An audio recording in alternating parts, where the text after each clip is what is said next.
Every 4 or 8 years, an incoming president takes the oath of office, and we often assume they clean house, immediately firing the old staff to pack the federal government with their most loyal supporters. Out of 2.7 million civilian federal employees, the incoming president can directly replace only about 3,700. As this tiny fraction pulls away, it reveals two completely different tiers of workers operating under very different rules. Limiting a president's hiring power so strictly was not part of the original constitutional design. The system we have today was built in response to a fatal crisis. Throughout the 1800s, politicians operated under what became known as the spoil system. Incoming presidents, beginning aggressively with Andrew Jackson, routinely fired hundreds of existing federal workers and handed those government jobs directly to their own campaign supporters as a reward for loyalty. Government work was becoming highly complicated, yet these new workers were selected for their election campaign skills, not their technical expertise. Predictably, public servants started doing favors for special interest groups, and bureaucrats routinely handed highly profitable government contracts to their friends. The consequences eventually turned violent. In 1881, a man named Charles Guiteau was repeatedly denied a job in the diplomatic service because President James A. Garfield ignored his requests. Angry and rejected, Guiteau walked into a train station and shot the president.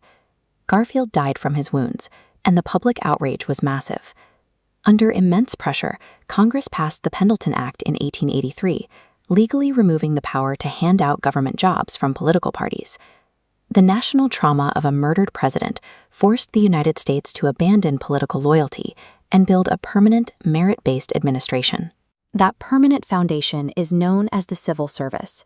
Today, these are the administrative workers, doctors, engineers, and scientists who execute the day-to-day operations of the nation, hired strictly through an independent agency called the Office of Personnel Management. To join the civil service, applicants have to survive a highly competitive process. Getting a job depends heavily on passing standardized written exams or proving specific technical experience, rather than proving you voted for the winning candidate. Once hired, these career civil servants are shielded from political retaliation. Congress has passed laws like the Whistleblower Protection Enhancement Act, which ensures workers can safely report government corruption or misconduct without fear of losing their jobs. By granting these workers permanent career status and strong legal shields, the basic machinery of the country keeps running smoothly, regardless of which political party wins the White House. But that job security requires a strict trade-off. Under a 1939 law called the Hatch Act, federal civil servants are legally banned from participating in any political activities, including wearing campaign buttons or holding political rallies while they are on the clock. The law has faced significant controversy and multiple Supreme Court challenges.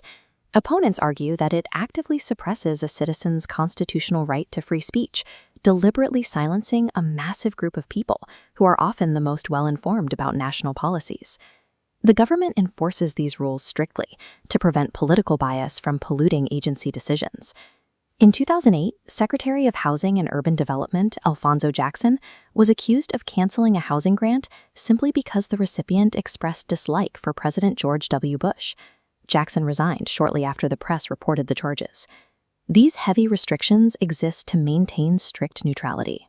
If a massive, permanent federal workforce were allowed to operate with partisan goals, the ruling party could easily weaponize those employees to punish their political opponents. While the civil service forms the base, the top tier of the government operates completely differently. This is where those 3,700 political appointees come in, the high-level cabinet secretaries, ambassadors, and agency heads the president handpicks to carry out their specific policy agenda.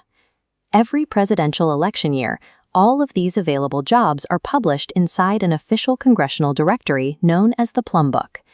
These temporary leaders do not take civil service exams. Their employment usually ends the moment a new president takes office. To keep these temporary leaders in check, they are bound by severe ethical guardrails.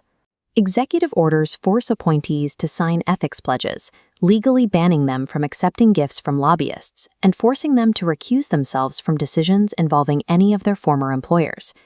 Because these appointees bypass the competitive hiring process and are instantly handed massive authority over national policy, They operate under the strictest ethical requirements in the entire federal government. This two-tiered structure produces inherent friction when a newly minted political appointee enters an agency staffed completely by permanent career bureaucrats working there for decades. The newly arrived executives face a steep learning curve. They have only a few short years to understand entrenched processes across numerous divisions, while trying to steer the massive ship of their agency in a new political direction. As a result of this rapid turnover at the top, much of the real, practical power over the daily operations of the United States remains firmly in the hands of the invisible, permanent civil service workers who execute the laws. The American bureaucracy ultimately functions through this very deliberate tension. The entire system is engineered to carefully balance the temporary democratic will of the voters with the stable, permanent expertise of the people who actually run the government.